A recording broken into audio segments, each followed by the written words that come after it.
Hey everybody, welcome to the third episode of GRcast. I'm in the studio today with a handful of people. We've got Matt, Hello. we've got Dio, Hello, good to be back. and in the revolving fourth chair we've got Mr. Camel. Hey there. How's it going, fellas? Pretty good, thanks, Joe. It's alright. Yep, everything's fine. How about you? I'm doing pretty well. I think we're going to kick this week off the same as we typically do with what you've been playing, and why don't we hear from Matt first? Twice in a row. Okay. So, I've been playing two games again. The first is more BioShock. I don't really know. I thought I was getting kind of close to the end, but I don't think I am now. I've just got to the bit where you have to take the pictures of the disciples for the artist guy, and that's a nice mission. I'm quite enjoying that. But it was just the mission that I did last was you have to get the thing for the Mister, and it is basically an MMO quest. You have to go around and kill people and loot their bodies and find different ingredients for this. I forget the name of it that goes into the Mister and saves the trees in Arcadia, and it was such a lame mission that it's really nice to have gone on to a good mission now. That one was a bit of filler, it kind of seemed like, but they made up for it because that mission you do for that guy Sander Cohen, I felt like he was great. I wish there had been more characters like him in the game. Yeah, I mean, all the main characters that I've come across are at least interesting, and their backstory is obviously built upon in the audio messages and that sort of thing. So it's like we were saying last week, it's world versus gameplay. The reason that I got through that mission where you had to go around looting bodies and the like is because I knew that I was going to be rewarded with a little bit of character development, even if I had to get through that mission and then do that stupid thing where there was waves of enemies attacking. It just seemed, like you say, it was filler. Speaking of fillers, this kind of reminds me of this Mass Effect 1, where you basically have to go on all. Who's played Mass Effect 1? Yeah, it's a great game. Well, two things turned me off from this game and the entire series. The first one was, you had to go to all these different planets and do like a mission everywhere, and then you get to a certain part of the game where somebody asks you to go to every single planet again and do like another completely, like it's like repeating dungeons, which was kind of annoying when I got to it. Yeah. And the elevator waiting times. Yeah. Horrible. There was a lot of that in Mass Effect, wasn't there? Where you'd go down to a random planet, and it was a nice idea that they just kind of copied and pasted over and over again so that they could up the length. Yeah, there's the same kind of filler that I don't know if it's the same as BioShock. I haven't played it yet, but don't say that on this podcast. I'll tell you, Joe will be after you for the next 4 years. Yeah, that's terrible. Experience. There are more people in the world who have not played BioShock 1. What the hell is wrong with you people? It's still on my to-do list. Oh, you've got a kindred spirit in Matt. His to-do list is like 18 years long. I still got a lot of Pokemon games to catch up to as soon as I get a 3DS. So yeah, anyway, repeating dungeons, that kind of gets annoying. You know who else did it? Dragon Age 2. Yeah, definitely. That was incredibly annoying, where you had to, like, every single dungeon, as soon as you leave it, you have another mission there, and it's like you're fighting a completely different enemy or going through a completely different part of the story, but it's still the same, and you kind of know all the places where there are ambushes and stuff, and it just kind of got incredibly lame after the third time doing the same dungeon. I just saw. I haven't actually played it yet. I just saw it on a review I've just edited for the new DLC for Metal Gear Revengeance. You play as Sam, I think his name is, and he's the vamp-like character that a lot of people thought was Vamp when he was first revealed. And there's a DLC pack where you just play as him, and the review said something like that you went through the same locations and fought the same characters. That just seems insane that they would release a DLC pack. I know it was about the story, but to set it in the same locations just seems really cheap. It saves some money, though. That's what games are all about. They're about making money, and they're just going to sell. Everyone's going to buy it anyway. They could come right out and say, this is just recycled crap, but you want it. And everybody say, yeah, I do. I want it, I'll admit. I read the review saying that it was repeated, and I thought, I'd like to play you know it. what? I could put up with that. But talking of recycling things, this is a great segue. As a whole, Revengeance was quite good. Yeah, it was. It was very good. But talking of recycling, actually, it's a nice segue into the second game that I've been playing this week, which was Age of Empires 2 HD. Have any of you checked it out? Have any of you seen any of the reviews that have been going up? Can't say that I have. I knew it existed because I saw an article about it on our website. But other than that, I had no idea this was even a thing. It is. I watched a trailer for it, and it looks a lot like the same. Yeah, it is exactly the same game as was released in 1999, basically, with the ability to put it into 1080p. They've upgraded the visuals a little bit. They've sorted out the netcode to a certain extent. I've heard a lot of people saying that that there's a lot of lag on the games, which there shouldn't be really in whatever year it is. I could have looked into the corner of the computer, but never mind. And I think, I'll talk for hours about games that came out 14 years ago, but if you ask me what year it actually is. So, yeah, it's a bit of a cash-in. They don't seem to have done a huge amount. They haven't polished anything up. I mean, you think that over the last 14 years, a lot of things have changed in what we take for granted in a game, and they have released it just as was. And it's disappointing that it's still such a great game, but then you come across so many shortcomings. I feel like the RTS world has changed so much since that time. Like when the original Age of Empires 2 came out, that was probably my favorite game. There's nothing like loading up like Genghis Khan or something and just going ape.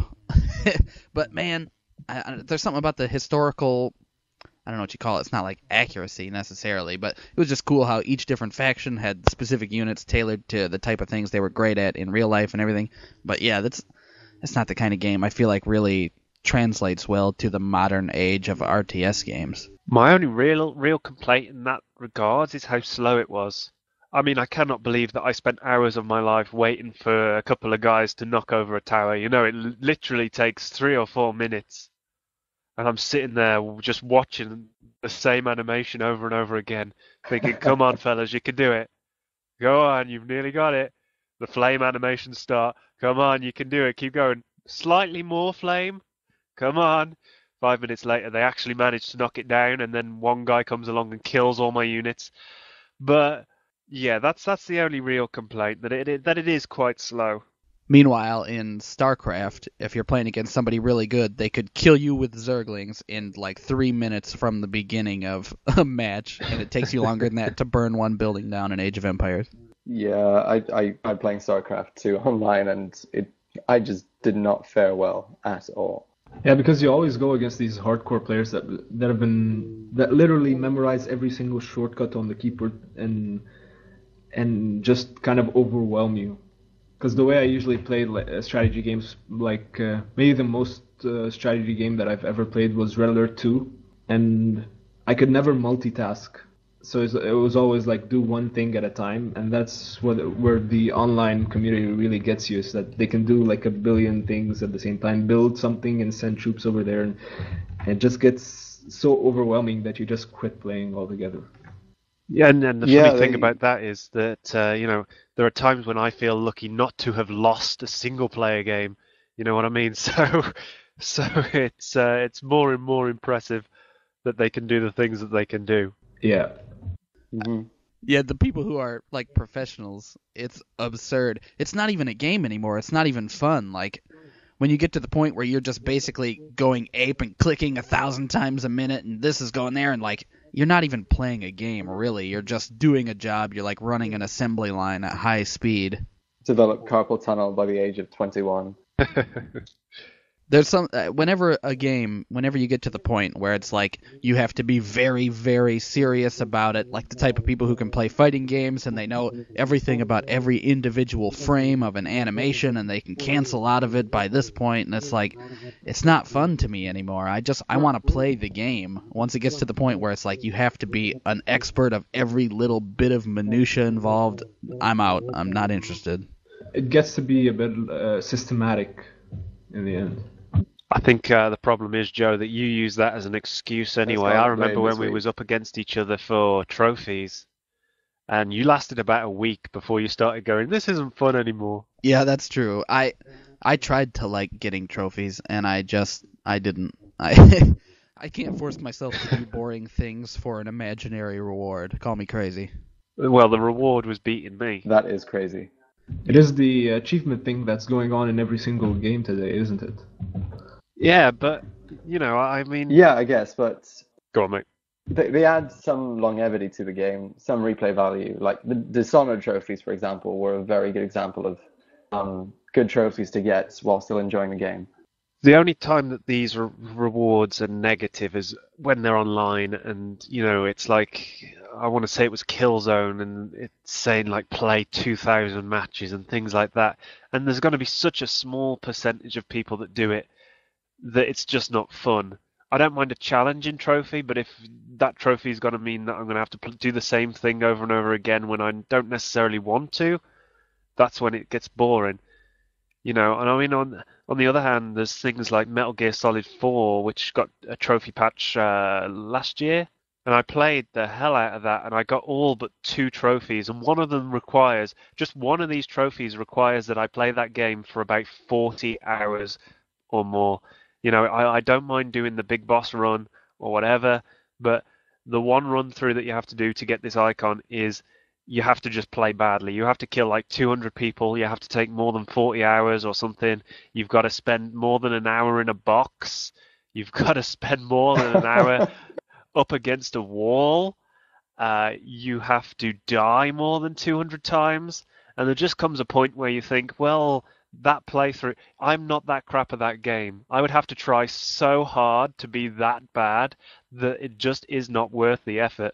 Just leave yourself in a dangerous area and then leave. Go out for the day. Like, come back 12 hours later and hope you've been killed and spotted, 1,000 times. Yeah, but that's the really hard bit, because you've got to play it on, like, easy mode, I think. So there aren't any dangerous parts of the game. So this is a trophy that they invented just to see who will sit around and be bored as much as possible just to get a trophy.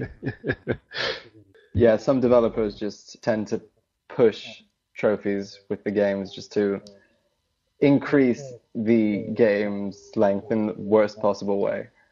I think it's kind of a cheap way to add value. I mean, it's all right to have like achievements and trophies and stuff, but when you have them for every single little thing, then they just kind of lose meaning. I mean, I understand if you get a trophy for killing this super hard boss or pulling off this kill where you have to, do a certain condition, like kill an enemy while your health is under 10% and he's on fire or something.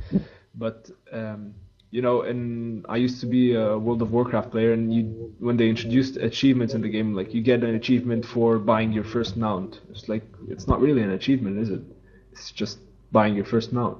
So, and they keep getting you at like all this little stuff that kind of makes achievements kind of a nuisance. They're not really valuable.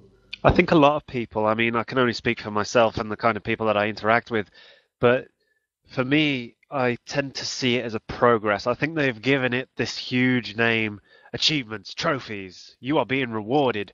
Whereas for me, it's kind of like, I like to see how far my friends have got through the game. I like to see, okay, they didn't finish that bit, but they tried extra hard on the first level and collected everything. And maybe it's not a huge achievement, but for someone looking in at it and following your progress through the game, it's really handy, and it's really interesting in a social setting as well. Yeah, I guess I see the value in that, but I don't know, calling it an achievement and over glorifying it is kind of lame. I think the one that always gets me that was like the craziest achievement that I could think of was one where famously Matt and I, we used to have a website, we did a podcast together, and we reviewed Crackdown 2 together because playing that game co-op was the only way it was worth playing, and even then, only barely.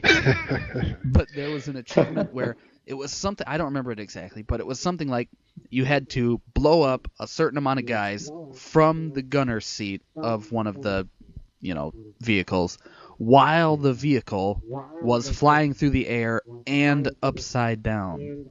And I don't know how in the hell you would ever make that happen. But the hilarious thing about that was you used to see it happen all the time. Like, you'd be just driving along and then you'd see another guy come round the corner and just going mad. Or did I imagine that? I swear I remember that. Joe, tell me I'm not going mad. No, I think that happened. I'm sure that happened. Just seeing ridiculous things was the only good thing about that game, because otherwise that game was just a game about, basically, it was a glorified version of walking around your house and plugging in lamps. There was one other great thing about that game, though, and that was there was a Colonel sound like, I don't remember if it was actually the same actor, but from MGS, the Colonel, and every time you did anything, talking of achievements, he'd say, and that was an achievement. And it was just the most, because you felt epic. It didn't matter what you were doing, him going, that was an achievement. It just made the game. Congratulations on buying your first mount. That was an achievement. You've just fallen 500 feet. That was an achievement.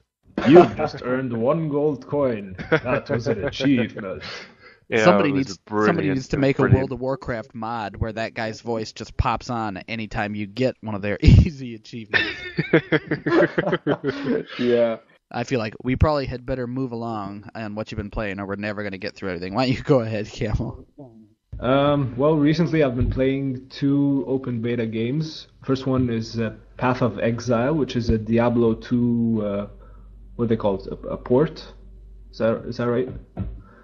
And it's basically Diablo 2 with insanely good graphics, and it's got a few extra things. I haven't played Diablo 2 much, but it's a really interesting game. The moment you're thrown inside, it's like the environments are nice, the characters are nice, the animations are very smooth. So it's a game, an RPG that I would definitely recommend. Yeah, and the second game I've been playing was Star Conflict, which is basically a flight simulator online team combat thing, where you get different kinds of ships, you upgrade them with your weapons, move on, like level up to different tiers where you can get better ships and with bigger guns. I think I've seen something about that, because this kind of last generation, or at least the last 10 years, there hasn't been many space, I don't know what you call them. I wouldn't necessarily say simulators, but kind of driving games for spaceships, I suppose. I'm thinking kind of Jedi. There was some Star Wars ones, and you're just there was thinking X-Wing of like and TIE Fighter. You're thinking of sort of like flight sims or something, where you like fly around and shoot things and upgrade your ship with new turbo lasers and forward shields and whatever, or what? Yeah. And the last one I remember playing was Star Wars Battlefront 2, the one where you can like pick up an X-Wing or a TIE Fighter and blow the hell out of people. It was great multiplayer as well. I quite like the Ratchet and Clank Crack in Time spaceship stuff, if anybody's played it. I have, yeah. I mean, yeah, now that you come to mention it, it was that sort of thing, and perhaps that's where it'll end up popping up more and more as kind of side games and a platformer. I'm trying to remember, there was a game that I played loads of, and it was on the PS2. It was Jedi Starfighter, it was called. And you could fly around space, and you'd fight whatever the hell the prequel equivalent of the TIE Fighters were as you was flying around, and you could use the force from inside your spaceship. And that's the kind of thing that you don't see very often anymore, and perhaps with good reason, since the game was fairly bad. Fair enough. Some of those games were great though. Like, I mean, well, maybe not. Maybe I'm just looking at it with rose-colored glasses or whatever. But the Rogue Squadron games, I thought were great. Pretty much any of those type of games where you're just like flying a ship around. Some of them, I mean, I always liked Star Fox when I was a kid, but I feel like the Rogue Squadron ones were more of a big open arena that you could kind of fly around in rather than just being on a rail. I basically use those open arenas to crash. I don't know what you're talking about, this flying. I think these kind of games are kind of hard to implement in a way, like the dogfighting, the mechanics of it. And what I like about Star Conflict is that you have this. It feels more like Battlestar Galactica when you like. Has anybody seen that show? Very little of it. Yeah, well, the fighting is kind of like fast paced and light, and you can get into dogfights easier than it is to say what was that game on PlayStation 3? Its name escapes me. It was Blazing Angels, I think, or something. Oh, it's like a World War II one, isn't it? I think.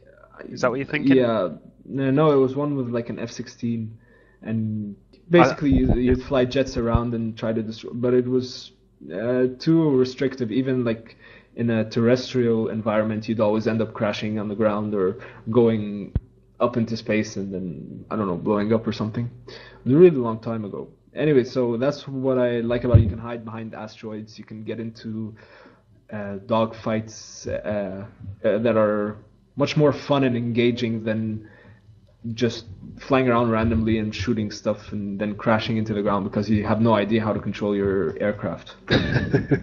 You've just described my gaming experience in those games. It's news to me. This game sounds great, though.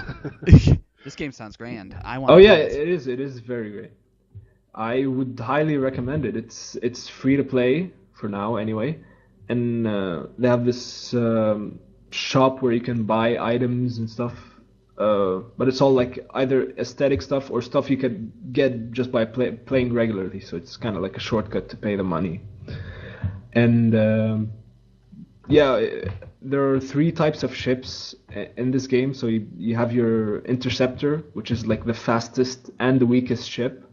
And you have like the middle one, which is fast, not as fast as the interceptor, but also has a bit more firepower, and it's called the fighter. And then you have the frigates, which are basically the slowest but the most powerful. And in a dogfight, the interceptors kind of always win because they're the fastest. They can literally fly circles around any other ship.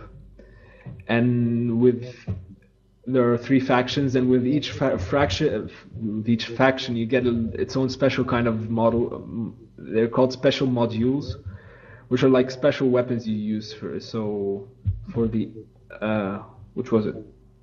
For the Federation and the Interceptor, you get this warp engine which propels you in like 28 times your ship speed, so you can really cut through distances. And it could be really useful if you're chasing down someone like an enemy commander, or if you're trying to escape. So it just propel you so far away that nobody can reach you unless they have the same type of ship. Huh. It's all very well. I don't know how to describe it exactly, but it's a very nice game, and it has all these little things that you can do that just. I didn't know I could do that. That type of feeling. That sense of discovery, I feel like, is lost in a lot of games, and it's always nice when you stumble on something where it's like, oh, I'm just discovering things on my own. They didn't have to tell me every little thing. Yeah, definitely. Well, what kind of overwhelmed me at first is when I first logged in, they get you these tutorial screens, and they're just basically a giant wall of text, and I can never power through reading all of them because I end up forgetting it anyway, or just dozing, like daydreaming while I read them, and then so I just close them and go to discover the whole interface by myself. But in most games that I see, especially free-to-play ones, they have this really bad interface that you can't make heads or tails of it. But this one was actually easy to figure out. You could get to all the important stuff, and if you dig a little deeper, you could find like the hidden underbelly. Yeah, so it's kind of it has I wouldn't say easy, but it has an okay learning curve, and especially for the interface where it's well done and easy to figure out. Awesome. Hey, some people listening to this might actually be excited to hear about a game they haven't heard about and go play it now, rather than just hearing about the same old crap everyone's been playing all the time. Yeah, I'm all about the free-to-play games because I'm kind of cheap. We probably better move it along to Dio. What have you been playing this week? As a PS Plus member benefit, I got Zero Escape Virtue's Last Reward on the Vita. Has anybody played it? No. Nope. It is absolutely brilliant. It's sort of like a visual novel, I guess, with elements of escape the room puzzles. No, it's kind of a sequel to, was it called 999 or something? 9 people, Yeah. 9 rooms, something? Yeah, 9 people, 9 rooms, and 9 hours for the DS, I think. Yeah. Yeah. I haven't played that one. I saw that it was better to play the first one. You get more of a backstory and everything. But the puzzles are just so insanely ingenious, and the sense of accomplishment you get when you solve a way to exit the room is absolutely amazing. And then there's the Schrodinger's cat and the prisoner's dilemma that are implemented into the mechanics of how you survive. You basically have this watch, and you're either paired with somebody or you're on a solo team. Once this happens, each pair has a shared destiny, and the solo people have their own. And after you escape each room, you enter these 6 rooms, and you're given the choice to either betray or ally the person that you worked with, because people were separated into 3 groups of 3 people. And if you choose to ally, and the other person that you went into the room with chooses to ally as well, you both get positive points. You need to get to 9 points on the watch in order to escape. So the question is, do you betray them and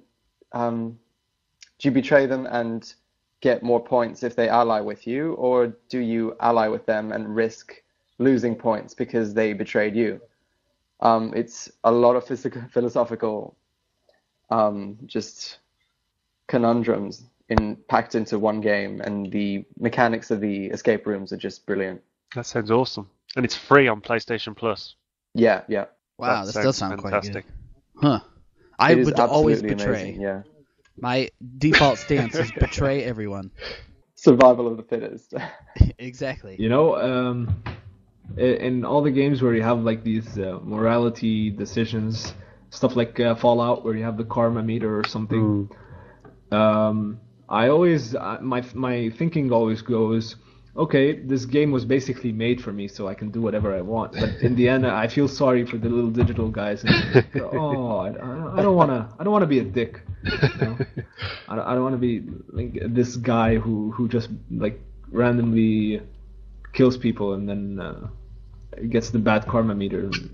And then I always go the other way and say, well, I don't want to be like this goody two-shoes either, so I end up staying exactly in the middle. No matter what I do, my decisions at the end of the game always end up like if there's a karma meter like in Fallout, it always ends up like straight in the middle. I'm neither good nor bad, and I never get like the good followers or the bad companions. So I end up losing in the end. I always find that the karma meters in those things are just so Annoying. So obvious. You know, you come to any given situation. Oh, there's a woman who's passed out in an alleyway. Do you want to help her get home and feed her and make sure she's okay, or do you want to rape her? And it's going to go one way or another, and it's always so obvious. I have found sometimes you even lose. Go on. I've found that it's strange because there's in all these different things you can make the choices. You know, do you want to be the good guy or the bad guy? And most of the time, I have no problem. Like in Fallout, the way I solve every situation is I crouch behind them, I go into stealth mode, I target their head with a shotgun, and soon their head disappears in a red mist, and it doesn't bother me at all. And then I steal everything that's not nailed down, and then I laugh all the way back to the store where I sell it, or to my makeshift home somewhere where I just drop it and look at it like it's a trophy. But then, in BioShock Infinite, this isn't a spoiler, it was in previews, one of the first things that happens, there's no meter, there's nobody tracking whether you do something good or bad, there's no punishment or reward depending on, but one of the first things you do is you get to a raffle where they give you a baseball, and they bring out an interracial couple who's tied up, and you win, so you get to throw the baseball at them first. And it says, do you want to throw the baseball at the interracial couple, or do you want to throw it at the announcer? And I could not throw it at the interracial couple. I couldn't do it. I've killed 1 million people. I mean, I've set bombs. My favorite thing to do in Fallout New Vegas was to stealth plant C4 in someone's pocket and then wait until they walked into a crowd and then blow it up, killing everyone. And I would just laugh. But I couldn't throw that baseball at those people. I don't know what it was. I can understand why your wife doesn't want you playing Infinite in front of your kids.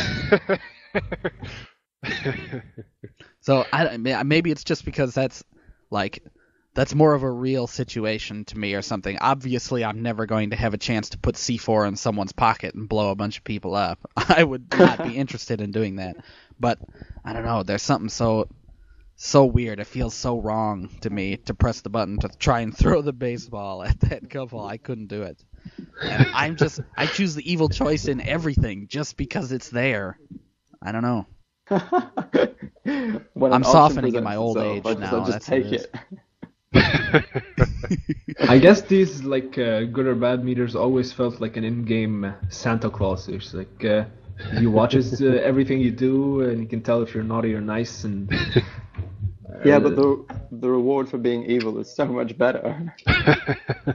Well, in Star Wars, like the Knights of the Old Republic, it was kind of better. You'd get the better Jedi skills, like the lightning and for being good, you'd get all these healing spells, which you never use, because who the hell plays a healer in an RPG game that's not online? So. Right. Yeah, in Knights of the Old Republic, I was all about the Force choke. I had to go dark side. Yeah, and the Force lightning, that was epic. Yeah, Force lightning is amazing. I think you also, as a bad guy, got a skill where you could suck the life out of enemies and heal yourself. So all those heal spells the good guys got were pointless. The only thing they got was that they could, kill a robot just by giving it a dirty look or something. And it was like, who cares? Who can't do that? Yeah, I think that in games, especially RPGs, the good guys get the short end of the stick most of the time. And I always kind of end up going for the good side, so... Yeah, Infamous is another example of this. You just get to play as a mass murderer with that red/black lightning at the end of the game, which is just fucking amazing to look at. And then the good guy just has a couple of grenades he throws. I'm just underrating the game, but the good part of the game, but yeah. Bored.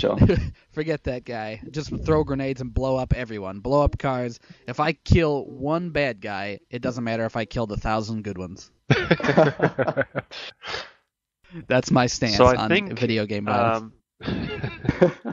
So I think last week, Joe, you shared a bit of a childhood dream with us, and I think this week you lived that childhood dream. Is that correct?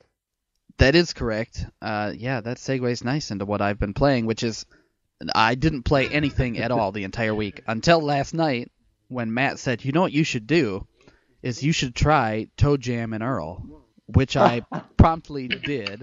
For people who don't know, if you didn't listen last week, first of all, go download it. Second of all, I said last week that when I was a child, I had purposely convinced my parents to get me a Genesis because of how badly I wanted to play Toe Jam and Earl for some reason, and I never did. I never played it until last night when Matt said, download this game, try it out. So I did, and it almost makes me regret getting a Genesis at all. I wish I could go back in time and not get one. There was one thing I thought was really interesting, and that is that I feel like you mentioned that game last week, Matt, and you had said that when you played it, you thought this isn't the game I thought it was. What is going on here? This That's is right. that was the same thing that happened to me. I loaded that game up, and it's some weird, it's almost like an RPG or something. I'm walking around on an overworld map, and it's almost an isometric view or something, and I'm sitting there going, I would swear that this game is supposed to be a 2D platformer. Is that what That's you thought it right. was supposed to be? That is, yes. There is a conspiracy here. Yeah, what is going Wow. on? I have these vivid memories of seeing those two characters on a 2D plane jumping around on like alien planets or something, and that is not what that game is at all. I mean, not even close. It couldn't be more different. You know, it amazed me that I found someone else that actually wanted to play ToeJam and Earl, but this is just creepy. There is something going on here. We had the same memory of the game that didn't exist. We've always I been feel- basically the same person. I feel like I must be your evil Yeah. twin from America. Yeah.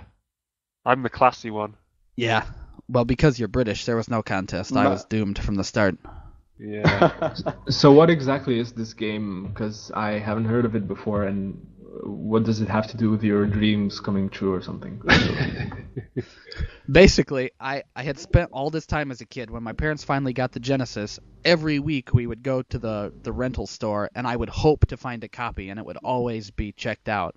And so over the past 20 years, I've often thought of this game like, I wonder if I should play it. Maybe I should play it or something just to see. It was the whole reason I bought that Genesis, and I had never, ever played it. I'd never had the opportunity, and now I sort of regret having the opportunity. I wish Matt had never brought it up. My memory of like the commercial of that game was far better than the actual product was. Wow. It was nice. When you Just start the destroying game, dreams. when you start the game, you've got it's sort of like a little status meter in the bottom or whatever where it says, I chose to play as ToeJam, and there's just a little message at the bottom that says, ToeJam is a wiener, and I thought, this is really classy right here. I don't know why that was there. I don't understand the point of it. It was just, I walked around a map, and as far as I could tell, I could not fight any enemies. They would just run at me and stab me with like a pitchfork or something, and then I would kind of hobble away. And at one point, for no real reason, there was a Hawaiian hula dancer, and when I got too close, my guy just started hula dancing randomly.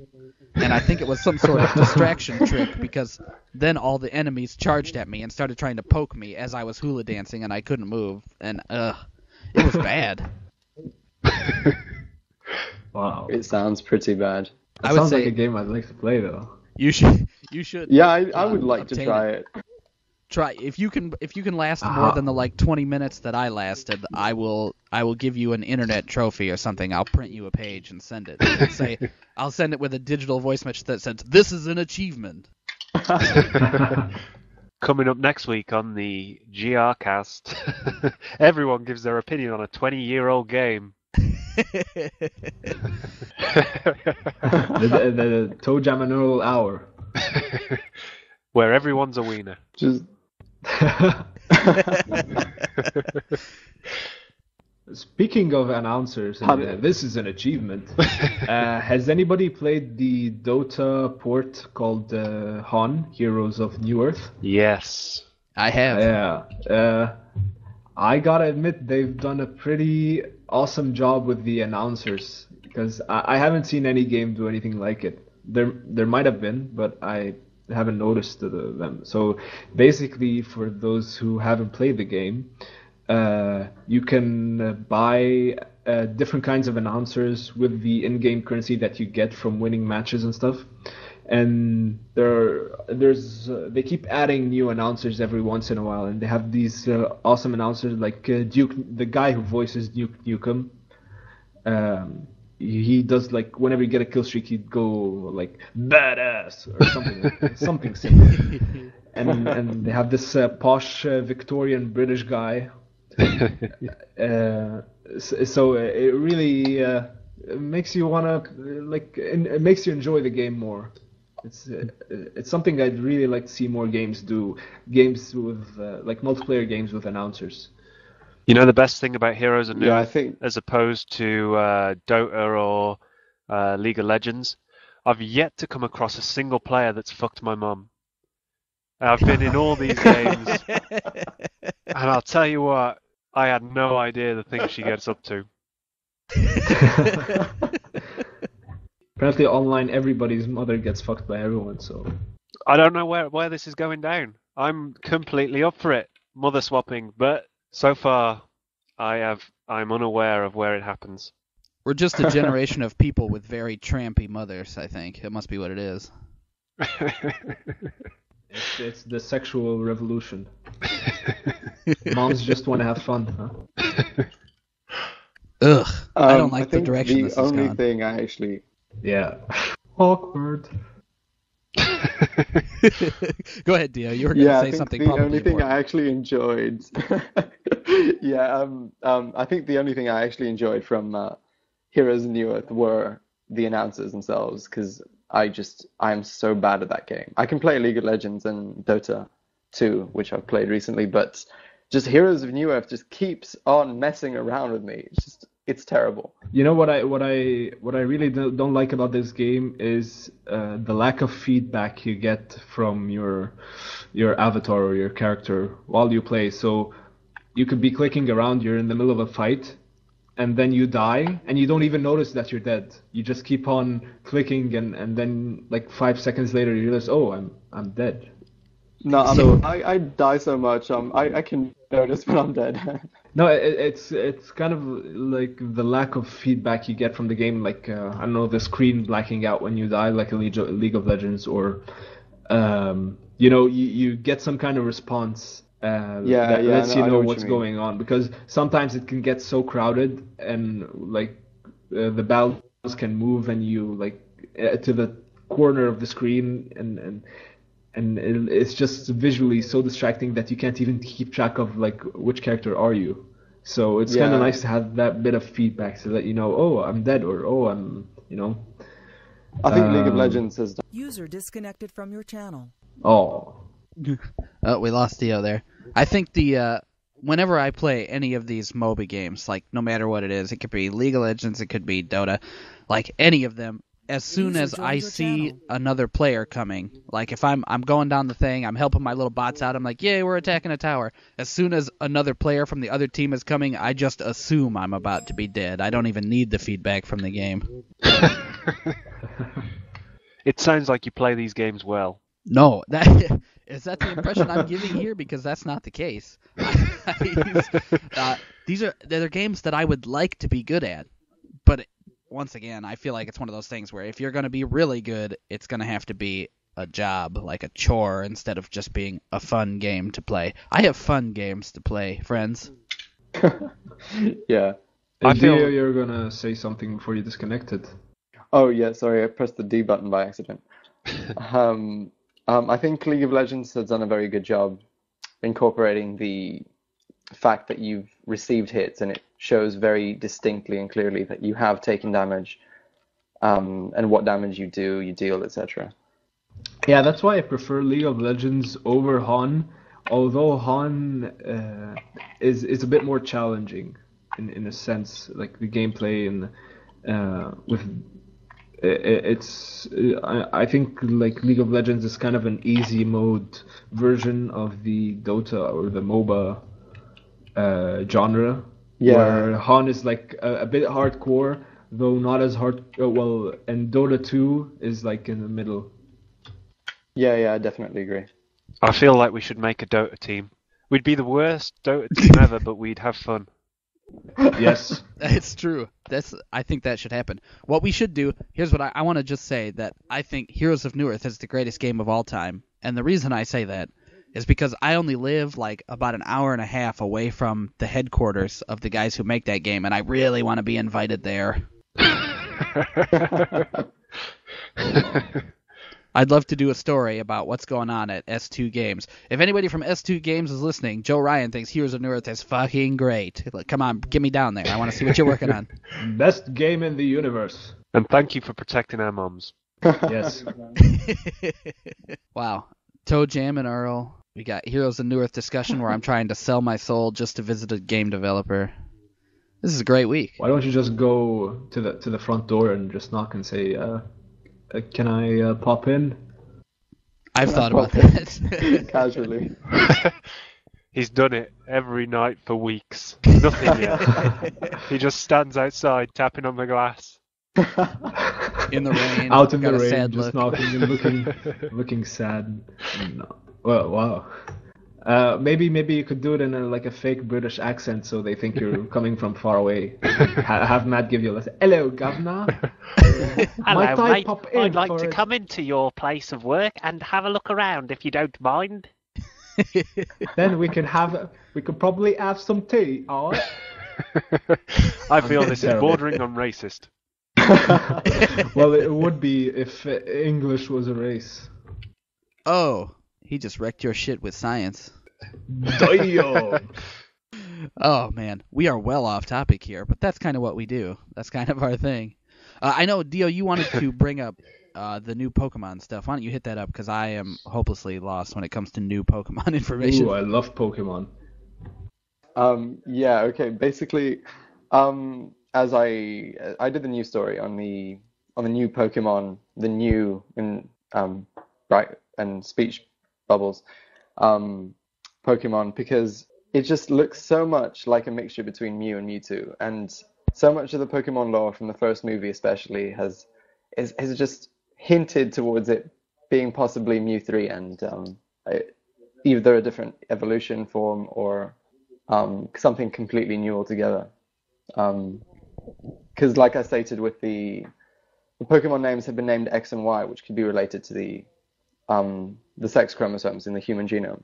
So by doing that and not having confirmed that the lab that Mewtwo originated in and survived the cloning process was destroyed, that was never actually confirmed by Nintendo and Game Freak and people who do the anime, I guess. And could definitely, and the clear omission of the name, because they revealed the Pokemon, everything, we saw it was a psychic type, and they clearly did not show us the name for a reason, which is likely to be that it's got the name Mew inside it. So it could very well possibly be Mew 3, which I'm really excited about. I'm really excited for the next Pokemon games as well, because I hear the story is going to be fantastic. Apparently, it starts off in a small hick town, and you have to pick from one of 3 Pokemon, and then you go on an exciting journey where you collect Pokemon, but you come across the evil Team Space Term, who is trying to use Pokemon for evil, and then you eventually beat them and go and see the Elite Four, and they're not that difficult. It's going to be fantastic. Groundbreaking stuff. Really looking forward to that. Breakthrough. But, it's like, where do they come up with this stuff? Every year it's something completely unheard of. God, this just made me sad, this conversation. Yeah. But it's a great portable game, I have to say that. I mean, whenever I'm in a waiting room somewhere or on a bus, I always have my Pokemon with me. Although I've been lagging behind because I still haven't bought a DS, so I haven't played the new versions, which I really want to do. Yeah, they're always handy because not only is it not a senseless game like or an arcade game, which is like Fruit Ninja or stuff where you basically do the same shit over and over and over and over and again with no real point. There's kind of like a bit of development in there. You have like your story and the Team Rocket or Team, like the last version I played was the Sapphire version with the Team Aqua. Yeah, it's kind of nice having a bit of continuity, and that's why recently I've been trying to buy or trying to look for retro games for the Game Boy, like the Final Fantasies of the Game Boy, but they're extremely hard to find because no big surprise, they're not in production anymore. So yeah, I still have my little yellow Pikachu following me around on my Pokemon Yellow on the Game Boy. Yeah, and I kind of prefer like the portable consoles to mobile phones simply because touch screens are just not fun, especially for a guy with big fingers. So I'd have to like. If you're a guy with big fingers, you haven't got time for mobile gaming. Your fingers are needed elsewhere. Yeah. Well, I know one part I can definitely cut. The editing just got a little easier Yeah. today, folks. Yeah.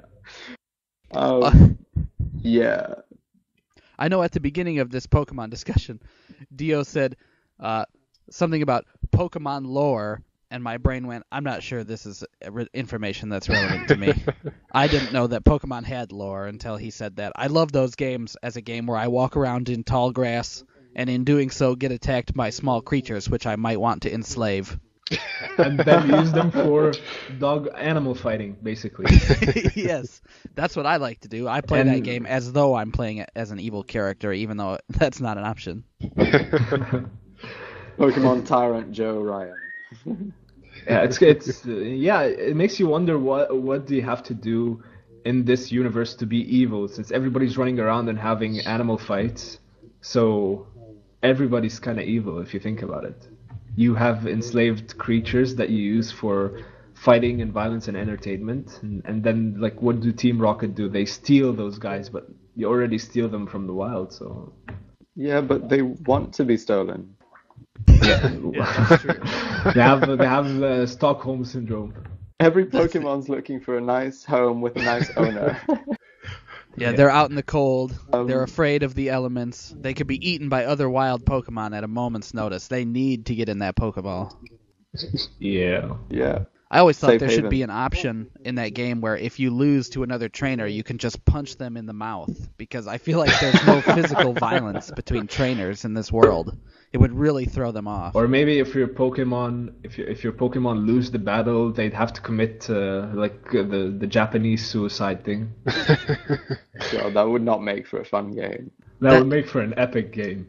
That's the way that some people play that game. If you ever look up the Nuzlocke challenge on the internet, it's a challenge where people play Pokemon games, and if there's a bunch of different rules. I think you're not allowed to use healing items. You're only allowed to catch the first Pokemon you run into in an area, and if you fail to catch it, it passes out, or you just can't catch it, it runs away or something. You're not allowed to catch one in that area, and when one of your Pokemon faints, it's dead, and you have to release it, and you have to try and beat the game that way. Oh wow, that is tough. It's very It's fun, tense. It's super fun, but Yeah, it's but very tense. if you white out in like the Elite Four in the last battle, then you lose all of your high level Pokemon, and then you have to like start over. Oh my god, I'm totally gonna do that. It sounds awesome. That would be a nice accomplishment for trophy or an achievement. That or would be an something. Yeah. achievement. A hardcore mode Pokemon. Like people would go for that. I mean, It reminds me of this thing that people used to do with the God of War games on the PS2, where they'd play the game, but they wouldn't put any points into anything, and that's basically their like the fan-made hardcore mode. I don't know exactly if they did that way or they did like they picked only one weapon to level up, but basically, yeah, that's what they do. They wouldn't put any the red orbs, the things that you use to upgrade your weapons with, into anything at all. And then they just play through the game that way and apparently beat it. And it has to be like on the hardest setting. Like I think it's like, yeah, the hard mode. So, but I never got people who did this because, yeah, sure, I don't know if it's fun or not, but I don't know. I just hate dying in a game and just repeating stuff in it. Eventually, I'll just get frustrated and leave it and go do something else. Yeah, that sounds tedious. Yeah, it just seems like you're making the game too hard for no specific reason, just so you can brag about it later. Yeah, in the newest God of War game, Ascension, has this one part where it's called, I think, Archimedes' trial, was it? Yeah, that sounds something right. like that. And it's about 4/5 through the game, just right before you get to the end. And it's just they patched it now, thank God. But relating back to achievements and stuff, it took me so long to beat. It took me so long. I was up here for 3 hours just going on and on and on and getting to the final bit and then just running out of those sweet, sweet green orbs. It was just painful doing it at least 20 times. But it feels really satisfying now that I have gotten the achievement, the trophy, before the patch was released. That's something you could brag about a little, maybe. They should take that trophy I think off that's why now. I have. Now that it's patched, they shouldn't Yeah. let people get it. It should just be like, if you got it when Yes, it was hard, I you earned completely it. agree with that. Exactly. Or maybe give you like a golden dragon trophy. A gold star. That's extra shiny. A banana sticker. I guess that's why my tolerance for like these really hard games has always been so low. Like Dark Souls, I bought the game, and I'm still at the very beginning. I just can't power through it because it gets so frustrating sometimes that I just end up quitting and doing something else. I actually want to talk about I'm Dark not Souls a- for a minute. This is sort of relevant because they just announced Dark Souls 2 and everything. Here's my complaint about Dark Souls. I really like Demon Souls. I really like Dark Souls. I had a good time with what I played of it, which wasn't a lot. And I appreciate the difficulty. Everything about that game I think is so cool. It seems like such an achievement when you beat a boss or whatever. But the thing that's frustrating is when I am playing single player, I mean, I have satellite internet. It's terrible. So I just purposely put it so that other people can't invade my game. You know, I use none of the online features, which some people will say defeats the purpose, but whatever. Why can't I pause it? That I feel like pausing does not somehow lend me some sort of advantage. I have children. Like, I loved playing that game so much, but I would get to a boss, and those bosses are difficult. They take a while to beat. It's not like you just run in and you kick their ass and move on like some games. I could get 3/4 of the way through killing a difficult boss, and then one of my kids gets upset, and continuing to fight that boss is not an option. So I try to pause the game, and nothing happens. He just walks over and stomps on me until I die. And it's like, okay, well, now I have to start that all over again. And this time, maybe I get halfway through fighting the boss before one of my kids needs something. And it's like, okay, well, I guess I'm going to get stomped to death again. What is it about pausing that they think confers some supernatural advantage to me playing my single-player game? Didn't the Xbox button work? I Oh, have shit, no you're idea. about to try that. Because it negates this conversation a little bit. That would be frustrating. Well, I played it on PS3. Would it work the same way? I have no idea. If it does, that would be frustrating. Maybe. But even so, that seems stupid. Why? I don't understand why you would be able to pause it that way, but not the regular way. It was a Yeah, it does intelligence sound a puzzle, little- Joe, and I'm afraid you failed. Yeah, well, Dark they're Souls not a surprise. gets the best of friends. you. If you were in the jungle, you'd win the Darwin Award. I think I beat like maybe 3 or 4 different bosses on that game, and most of those I got through while my kids were like asleep or something, because it was like, this is just frustrating. And I complained to everyone who would listen, but nobody cared that I was complaining, so it's not like I had anybody to complain to who was like in a position to change this. If Dark Souls 2 can be paused, I will buy it on day one. Well, you got $60 out of my pocket. Just let me pause the game. Confirm that pressing that middle button will pause it, and I'm there. So let's talk about the always on thing with the Xbox. We Yuck. touched up on it last week, didn't we? A little bit. Yeah. I still don't fully understand Yeah. it. So could you like explain? Give me like the Reader's Digest version of what it's all about. So I Uh, think Go ahead, man. The- You can probably know better than I do at this point. the basic premise of the rumor was that you are going to constantly need a connection to do anything on the next Xbox. The idea was that if you played a game, you had 3 minutes before that game cut you out, 3 minutes of offline time before it cut you out. You can't load up the console or anything without first connecting to a server and making sure that you're not running some sort of weird, I don't know, why would you even need to connect to a server just to get to the operating system? I can't think of any reason why that would be a security plus, you know. Except maybe anti-piracy stuff. Well, I suppose if you'd actually modified the console, I suppose so, yes. But I suppose if someone had put in so much time where they'd modified the base hardware, that they'd probably have to make modifications to the software anyway. I mean, I don't know, because I've never even looked into modifying a console before, but it doesn't seem to me that it seems to me that the problem would be playing the games perhaps more than getting to the operating system. But I don't know. But there's been other rumors this week that actually there's been a lot of confusion and that the next Xbox is literally going to be an Xbox. It's going to be a Xbox 360 that requires you be online all the time. But if you do that, then you get the console's like £60, $99 is the new rumor. But it seems convenient. It seems like it's a rumor to deal with the last rumor. I don't know, but if they are doing it for anti-piracy, I've always noticed that in trying the game industry and trying to deal with piracy, they tend to punish the players who actually buy the games. That's very true.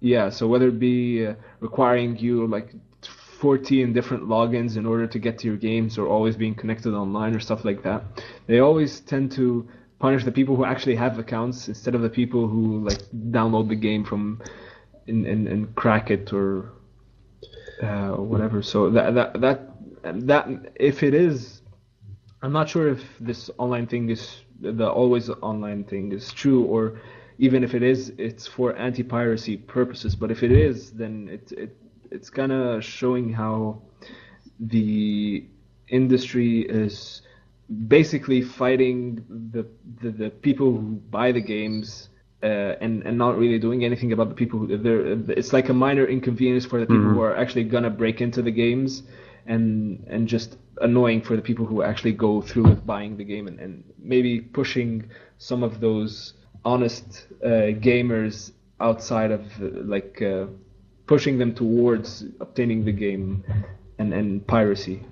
You know, I wrote an article about this a couple of weeks ago with the whole SimCity thing before these rumors came out. And basically, the only real conclusion that I can come to, there was huge anti-software piracy campaigns in the 80s, and perhaps even towards the late part of the 70s, certainly the 80s. So more or less anyone that is now becoming a game developer, or at least started out in the late 90s, 2000s, they would have been young enough to see all of this anti-piracy brainwashing. Basically it was, because you look at the adverts and there's a clear good guy, the guy that's not pirating, and then there's a bad guy, the guy that is. So this isn't a new problem. It's been going kind of 30, maybe 40 years to a certain extent, and you kind of start to realize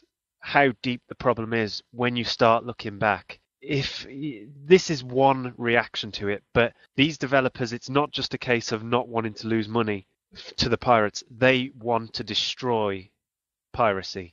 And Diablo 3 and SimCity has proven that always on DRM works, though that destroys piracy. Well, I don't think you can destroy piracy, because you can't fight against like a certain idea or practice, more or less.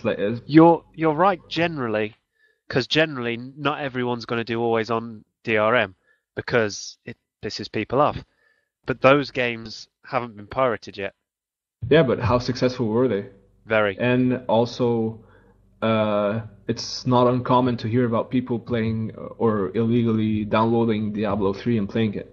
Yeah, but it's a bit watered down, isn't it? It's not the full experience. You can't get the full experience without buying.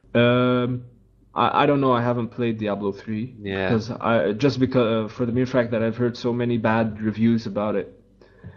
There are ways of playing, but you have to connect through private servers, is my understanding of it. And then a lot of the online functionality that was built in onto Blizzard's side of things, you kind of miss out on, I think. Which maybe it depends how deep it goes. Maybe it's playable to a certain extent, but my understanding is that you can't properly play these games unless you've bought a copy. I mean, on the note of piracy itself, I think the industry really has to change in order to cope with something like that, because there's always going to be piracy, and whenever the game industry will come up with the next new gimmick or security feature, there's always going to be somebody who's going to be able to get around it. So what I've like the conclusion that I've kind of came up to is that the gaming industry should start shifting more into a free-to-play model with like the shop for buying, because people really do buy this stuff. You go into League of Legends, it's a free-to-play game, but you find people who buy champions because they don't want to grind for them, or they buy skins, stuff like that. So I think that should be where game developers head in the future. I don't know. I think there's a term, and I absolutely hate this term. It's anti-consumer, and it is just 90% of the people that use it are using it in a completely arrogant, self-centered way, and it pisses me off. But any practice that charges them for things they think they should get free, or that puts limitations on how they can play, they see as anti-consumer. And until people can get over that attitude, it's just not going to happen. You're not going to be able to you're not going to be able to do more DLC because people will just, there was a bit removed from Mass Effect 3 that was a level they never got to do, where I forget who you played alongside. It was the Asari from that kind of criminal planet in the second game. But you played alongside her, and it was meant for the full game, but they didn't have the time for it. So they released the game and then finished it and released it probably 6 to 8 months after release. And people still said that should have been in the base game, that they should never have released it as DLC. And when people are arguing that, there is just no way that having DLC or microtransactions is a good solution, because people are seeing it as bad as doing always on DRM in some ways. I think that there are a lot of people, especially with that DLC stuff, who for some reason they live in this fantasy land where if DLC was not possible, everything that later comes out as DLC would automatically just be included. It's like they think that they build a whole game, and then they go through with a surgical laser and remove the parts they think might be worth paying for. And in some cases, that's probably true. I mean, there are some shady places that probably do that. But in a lot of things, like BioShock Infinite is a complete game. Everything there, it's worth the money. Like, it's a fantastic experience. But there's going to be 3 DLC packs, and you cannot tell me that if the DLC wasn't a thing, that those packs would have just been included in the game. Like, it's legitimately going to be something extra. You know it is. I think people have to start to realize that DLC is a thing, and that the gaming industry isn't especially profitable, and that they're using DLC to try and make it so that they can continue to make these great AAA games. Because at this point, I kind of get the feeling that any smart developer or publisher is focusing more on mobile games where it costs like, I don't know, 10 grand to make a game, and they've made it back in a week with some decent marketing. I feel like that's the smart thing that they should be doing. And a lot of these publishers aren't doing that. They're trying to focus on AAA titles. They're putting millions into them. They're really trying hard. And the way that they're trying to find to make that profitable is through DLC and through microtransactions. And I feel that's just something that we have to accept at this point. You don't have to buy it, but you have to accept that this is just something that has to happen, or else these companies won't be able to make money sometimes. Sometimes, literally, they won't be able to make money on a game. Definitely. I completely agree with that. Yeah, it's... I think in the end we have to appreciate that these developers are working hard. They do this is their job, and they should get paid for it. Even if for no other reason than just to produce the next good game. But it kind of with the internet, which a lot of with the movie industry and the gaming industry have kind of been lagging behind, because with the internet, that means why should I? It's basic common sense or game theory. Why should I pay money for something I can get for free? Extremely easy. So I think that's the way most people think of it, and not particularly in a sense of I'm stealing. Yeah, definitely. But, so they should try to cope with, because that's the reality of it. If you have something that's free and you don't actually go to trouble, you don't go to like a back alley and buy a bootleg from this game from a shady person, then people are going to do it. So they have to figure out ways to cope with it, maybe through microtransactions or... Yeah, the annoying part about DLC is when they release the game that is not complete and then you have to complete the game with DLC. Sounds kind of like what happened with Mass Effect, is that the game itself, the base game, was incomplete, and in order to complete the game you have to buy the DLC. But in a game like Skyrim, you already buy the full game. It's a complete standalone game. You don't need DLC to like finish the story and play through it. And then the DLC just adds stuff later on, which is, I think that's the main concern in the gamer community, is that if you release on purpose a game that is incomplete and expect people to pay later for DLCs, so you basically make them pay for a full game when you give them like a half a game, and then make them pay more for the rest of the game as they go along. Sounds a lot like Conspiracy theory. Colonial Marines. Yeah, that game was not the best of games, and I think they're going to try push a lot of DLC in order to make up for any losses in profit and try to promote the game a little better than make it at least slightly better than it already is. But you know what? If there are people willing to pay more for that game, then Gearbox deserve absolutely everything they get. Yeah, You have very good points. Yeah. Bug Hunt DLC. Has anybody played that? No, For what, sorry? I've not even played the game. The new... Yeah, I haven't. I didn't even bother. Which game are we talking about again? Aliens, Colonial Marines.